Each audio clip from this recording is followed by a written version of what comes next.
छोटों को नमस्कार, बड़ों को प्रणाम, साथ वालों को राम राम। मैं हूँ केतन और स्वागत करता हूँ आपके अपने चैनल इस स्टोरी टाइम में। आज बात करेंगे किडनैपिंग किंग आफ्ताब अंसारी के बारे में, जिसे लोअर कोर्ट और हाई कोर्ट ने सजाए मौत दे रखी है। हालांकि सुप्रीम कोर्ट ने अभी इस फैसले पर रोक लगा रखी है। बनारस के लालापुरम इलाके में इसका घर था। इसने बीएचयू से ग्रेजुएशन में एडमिशन लिया, जर्नलिज्म सब्जेक्ट थे। क्योंकि इसके जो बड़े भाई साहब थे वो भी एक पत्रकार थे, तो इसके भी जहन में यही था कि बड़े होकर पत्रकार बनना है। जब ये जर्नलिज्म की पढ़ाई कर ही रहा था तभी इसके मन में एक ख्याल आता है कि जर्नलिज्म में उतना पैसा तो है नहीं। हालांकि इनकी सोच की बात थी, अब तो जर्नलिज्म में भी अच्छा खासी सैलरी मिलती है। उसी दौरान इसकी मुलाकात हुई दिनेश ठाकुर से।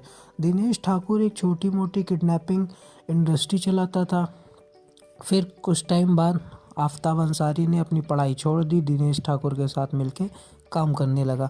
दिनेश ठाकुर ने आफ्ताब अंसारी को सारी बेसिक ट्रेनिंग दी किडनैपिंग की, जैसे कि शिकार की पहचान करना, किसके पास कितना लिक्विड गैस है, किसके पास कितनी ज्वेलरी है, उनकी डेली रूटीन का पैच करना, शिकार होने के बाद उसे रखना कहाँ है। जितनी भी बेसिक ट्रेनिंग होती है ये दिनेश ठाकुर ने आफ्ताब अंसारी को दी। फिर 1995 में दिल्ली के अशोक विहार इलाके के एक बिजनेसमैन का किडनैप होता है। रैंसम के लिए कॉल जाती है।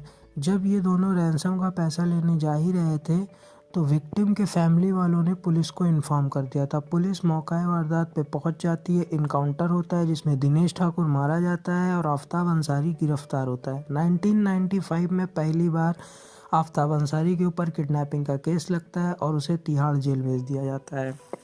हालांकि आप सभी ने काफ़ी मूवी और में देखा होगा, जेल जाने के बाद कैदी सुधरने के बजाय और बिगड़ जाते हैं। कुछ ऐसा ही हुआ आफ्ताब अंसारी के साथ भी। जब ये तिहाड़ में था तो इसकी मुलाकात काफ़ी टेररिस्ट ग्रुप से हुई। कुछ आईएसआई के भी लोग वहाँ थे। धीरे धीरे इसका मन जिहाद की तरफ जाने लगा। हालांकि ये थोड़ा कट्टर भी हो गया था। उसी तिहाड़ जेल में रहने के दौरान एक बार ये बीमार पड़ा तो इसे हॉस्पिटल ले जाया गया। हॉस्पिटल में इसकी मुलाकात हुई उमर शेख से। उमर शेख एक वेल एजुकेटेड पर्सन था, बहुत इंटेलिजेंट था। इसके जो कनेक्शन थे वो अंडरवर्ल्ड और काफ़ी टेररिस्ट ग्रुप से भी थे। 1998 नवंबर में आफ्ताब अंसारी जमानत पे बाहर आ जाता है। उसके बाद जो है केस उसका चल ही रहा था, काफ़ी पैसे खर्च हो रहे थे। पैसे तो थे नहीं उसके पास। फिर वो अपने दोस्त हैप्पी से मिलता है जिससे वो तिहाड़ जेल में मिला था। फिर दोनों मिलके प्लानिंग करते हैं किडनैपिंग करने की। पैसा तो किसी के पास नहीं था, फिर भी हैप्पी ने 7 लाख के करीब पैसे जुगाड़ किए और फिर इन दोनों ने उससे गाड़ी खरीदी। गाड़ी खरीदने के बाद अब ये हुआ कि शिकार कौन बनेगा। फिर बनारस के एक कोयले के व्यापारी थे आनंद अग्रवाल, उन्हें शिकार बनाया गया। हालांकि आफ्ताब अंसारी बनारस का ही रहने वाला है तो उसे पता था कि आनंद अग्रवाल के पास कितने पैसे। एक प्रॉपर प्लानिंग होती है, एक डेट तय होती है। उस डेट पे दिन ये आफ्ताब अंसारी और ये हैप्पी और इसके कुछ साथी सीबीआई ऑफिसर बन के आनंद अग्रवाल के घर जाते हैं, ऑफिस जाते हैं सॉरी, और उसे उठा लेते हैं। एक जगह ले जाके रखते हैं। रैंसम के लिए कॉल जाता है। 3 करोड़ रुपए फिरौती लेके आनंद अग्रवाल को छोड़ दिया जाता है। फिर दूसरा शिकार ढूंढा जा रहा था, तभी आफ्ताब अंसारी का एक दोस्त था राजू उनादकर। राजू उनादकर गुजरात का रहने वाला है, छोटा मोटा डॉन है गुजरात में। उसने बताया मुंबई का एक ड्रग डीलर है, उससे मेरी एक डील हुई थी लेकिन वो मेरा कमीशन नहीं दे रहा, उसके पास बहुत पैसे हैं, वो उसको बनाओ दूसरा शिकार। तो आफ्ताब अंसारी और इसकी जो गैंग थी ये सब उसके ऊपर नज़र रखते हैं और फिर पता चलता है कि जो ड्रग डीलर है वो काठमांडू में है। इनकी प्लानिंग होती है कि उसे काठमांडू में ही किडनैप करेंगे। ये लोग पूरी प्लानिंग के साथ काठमांडू जाते हैं। काठमांडू में उसका किडनैप करते हैं।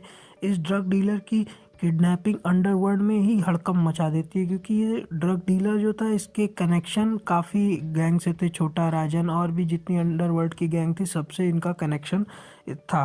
बाकायदा एक नोटिस जारी होती है, जिस किसी ने इसका किडनैप किया हो छोड़ दे। बात बनती नहीं है। आफ्ताब अंसारी ने 20 करोड़ रुपए लेके 45 दिन बाद उस दलाल को काठमांडू में ही छोड़ा। फिर आफ्ताब अंसारी के दिमाग में एक ख्याल आया कि अब कुछ बड़ा करना है। तो वेस्ट बंगाल के एक बिजनेसमैन है Parth Burman, Khadim shoes of industry के चेयरमैन है। सॉरी, काफ़ी पैसा था उनके पास। अब प्लान बना कि उसे किडनैप करेंगे। पार्थ बर्नर की डेली रूटीन पे ये लोग नज़र रखने लगे। नए नए पार्थ बर्नर ने योगा क्लास ज्वाइन की थी। ये लोग योगा इंस्ट्रक्टर बन के उस क्लास में गए, पार्थ बर्नर से दोस्ती की। और एक दिन 26 जुलाई 2001 को पार्थ बर्नर अपने घर से ऑफिस के लिए गाड़ी से निकले। दो गाड़ियां रास्ते में उनकी गाड़ी को ओवरटेक करती हैं और गन पॉइंट पे उनका किडनैप हो जाता है। पार्थ बर्नर अपने आप को बचाने की कोशिश करते हैं। कहा जाता है कि उसमें से एक किडनैपर गुस्सा आ गई उसको और पार्थ बर्नर के पाँव में गोली मार दी। 26 जुलाई से लेके 2 अगस्त तक पार्थ बर्नर का कुछ पता नहीं। वेस्ट बंगाल की पूरी पुलिस पार्थ बर्नर को ढूंढने में लगी रही। एक हाई प्रोफाइल केस था। 20 करोड़ रुपए में पार्थ बर्नर की फिरौती की डील हुई। 20 करोड़ रुपए लेने के बाद 3 अगस्त को कोलकाता में पार्थ बर्नर को छोड़ दिया गया। उसी दौरान पुलिस को एक खबर मिलती है कि कुछ असलहा तस्करी हो रही है। गुजरात में रेड पड़ती है। गुजरात में रेड पड़ने के दौरान एक ट्रक से AK-47 काफ़ी कारतूसे और कुछ लोगों के नंबर मिलते हैं। उस नंबर से पुलिस लिंक जोड़ती है और लिंक बाय लिंक सबको अरेस्ट करने लगती है। अरेस्ट के दौरान एक नाम सामने आता है आफ्ताब अंसारी का। आफ्ताब अंसारी उस समय नीरज कुमार CBI में थे और इस केस को हैंडल कर रहे थे। जब उनके पास कॉल आता है और उन्हें पता चलता है आफ्ताब अंसारी, तो काफ़ी सारे पुराने केस और कुछ नया माइंड सेटअप के साथ आफ्ताब अंसारी को खोजने में लग जाते हैं। उसकी पूरी कुंडली निकाली जाती है। तब तक आफ्ताब अंसारी दुबई निकल चुका था। फिर भी नीरज कुमार ने उसकी कुंडली निकाली, ये पता कराया कि उसका पासपोर्ट कहाँ से बना। पटना से उससे अपना पासपोर्ट बनवाया था और दुबई निकल गया। फिर जो अपनी इंडियन एम्बेसी है दुबई में, वहाँ पे खबर की जाती है और पूरा डिटेल भेजा जाता है। 2 सितंबर 2002 को दुबई इंटरनेशनल एयरपोर्ट पे ये आफ्ताब अंसारी पकड़ा जाता है। वो पाकिस्तान के पासपोर्ट पे पाकिस्तान जा रहा था। दुबई इंटरनेशनल एयरपोर्ट पे पकड़ा जाता है।